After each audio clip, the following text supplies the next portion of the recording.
तो welcome back guys to physics made simple.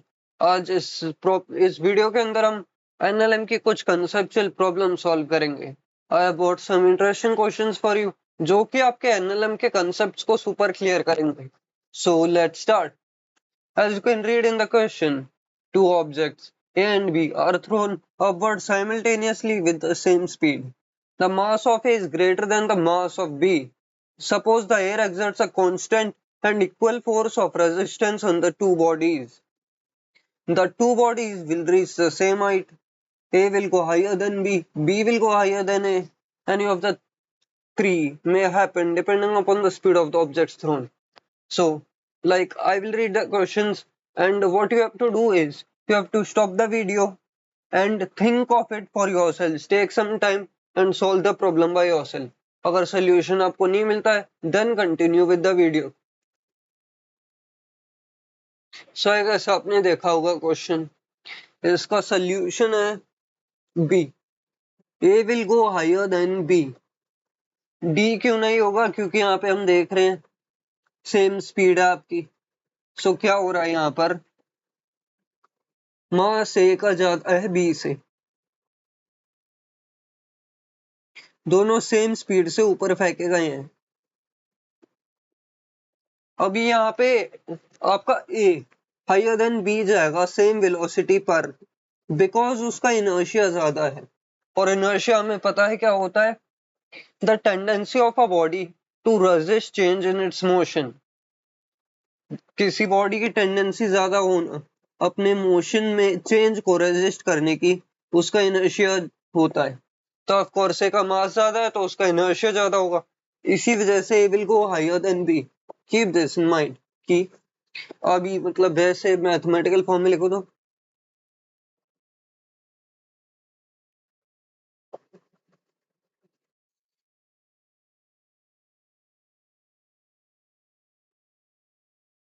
mass of a body is directly proportional to its inertia.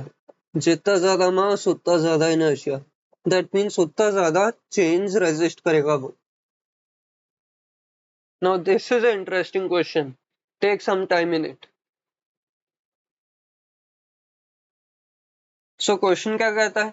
A smooth wedge A is fitted in a chamber hanging from a fixed ceiling near the Earth's surface.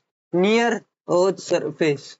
A block B placed at the top of the wedge takes time t to slide down the length of the wedge.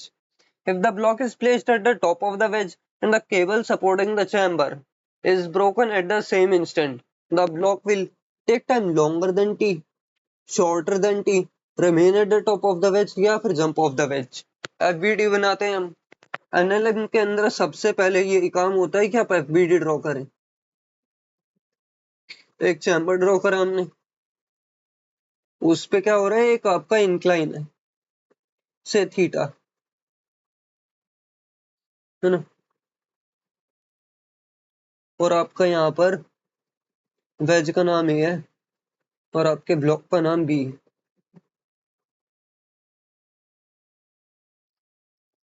अभी क्या करते हैं ये, इसके चलो ये सब कर लेते हैं हम. M G, this is M G cos theta, this is M G sine theta.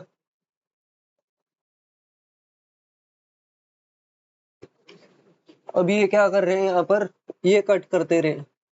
फिर यूं कह लो कि आपका ये जो चैम्बर है उसकी फ्री फॉल हो रही है. अभी कौन सा ऑप्शन होना चाहिए? फिर से वीडियो को पॉज करिए और सोचिए. एक चीज ध्यान रखिए, फ्री फॉल हो रही है.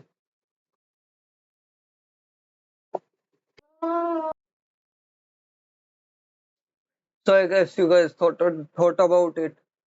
अभी मैंने क्या बताया था, फ्री फॉल हो रही है आपकी, है ना.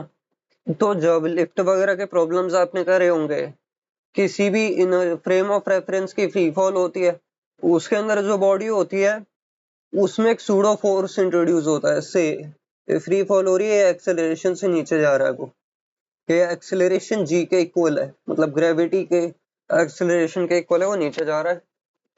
तो एक सूडो फोर्स इंट्रोड्यूस होगा उसके अंदर. वो सूडो फोर्स कितना होगा सोचो. ये mg नीचे है ग्रेविटी की वजह से।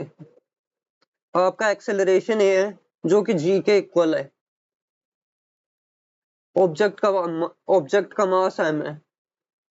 मास ऑफ b कितना है? m ही है।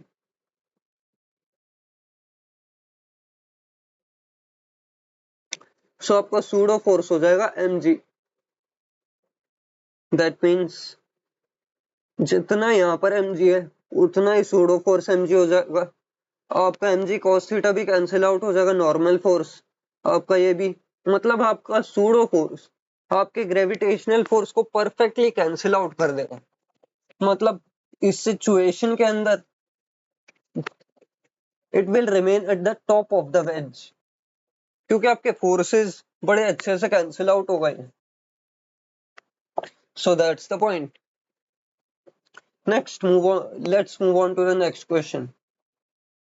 आई गेस ये वाला क्वेश्चन आपको समझ में आ गया होगा कि आपका सूडो फोर्स आपके एक्सेलरेशन ड्यू टू ग्रेविटी को परफेक्टली कैंसिल आउट करता है। इस वजह से the this block remains at the top of the ways, मतलब उस पे कोई नेट फोर्स बचा ही नहीं है। All of them cancel out. Next question क्या है? A person standing on the floor of an elevator drops a coin. The coin reaches the floor of the elevator in a time t1. The elevator is stationary, and in time t2, if it is moving uniformly, then the elevator is moving uniformly. Read the question and think about it. So I guess you guys thought about it. So question क्या कहता है?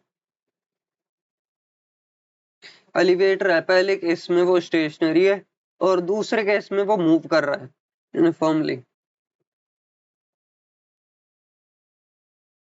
To drop a coin and the coin reaches the ground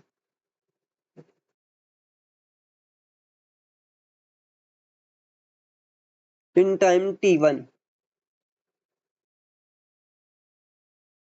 Stationary है, not moving.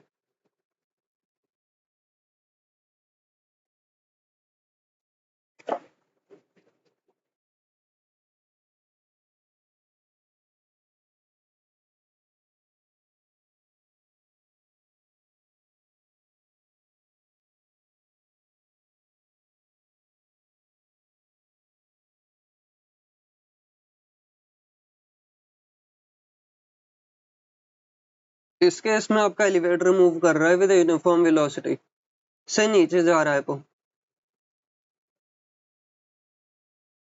मतलब वो तो उनने हमें बताया ही नहीं नीचे जा रहा है ऊपर जा रहा है, हमने मान लिया नीचे जा रहा है। टाइम t2 में वो नीचे पहुंचता है, यूनिफॉर्म वेलोसिटी से नीचे जा रहा है।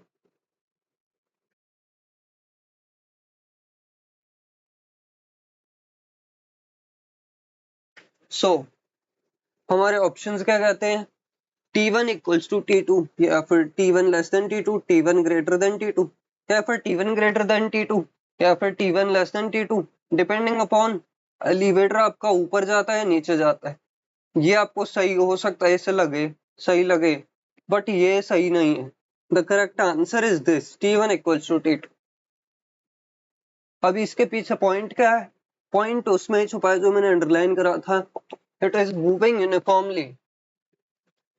ओके, एक स्टेटमेंट बोलता है, समझिए आप उसको। The exact behaviour of the coin in the elevator depends upon the acceleration of the elevator. आपके कॉइन का बिहेवियर तब चेंज होगा जब आपका एलिवेटर एक्सेलरेटेड होगा, मतलब उसके अंदर सूडो फोर्स ही तब इंट्रोड्यूस होगा जब आपका एलिवेटर एक्सेलरेटेड होगा। इस केस में आपका एक्सेलरेशन 0 है, यूनिफॉर्म वेलोसिटी आपकी बस। फर्स्ट लॉ ऑफ मोशन भी यही कहता है कि एक्सटर्नल फोर्स एफ लगने पर, मतलब एक्सटर्नल फोर्स एफ जब लगता है तभी एक्सेलरेशन इंट्रोड्यूस होता है, या फिर हम यूं भी कह सकते हैं जब एक्सेलरेशन है उसका मतलब है आपका कोई फोर्स है। अब यहाँ पर आपका एक्सेलरेशन ही 0 है, उसका मतलब कोई फोर्स ही नहीं लग रहा है। दैट मीन्स ये केस इसके इक्वल है, बस वो मूव कर रहा है with uniform velocity. That's why t1 equals to t2। I guess आप लोगों को क्वेश्चन समझ में आए हो। Now I have a homework question for you guys. Take a look at this and try this by yourselves. अगर इसका solution चाहिए तो कमेंट्स में बताइए। Thank you.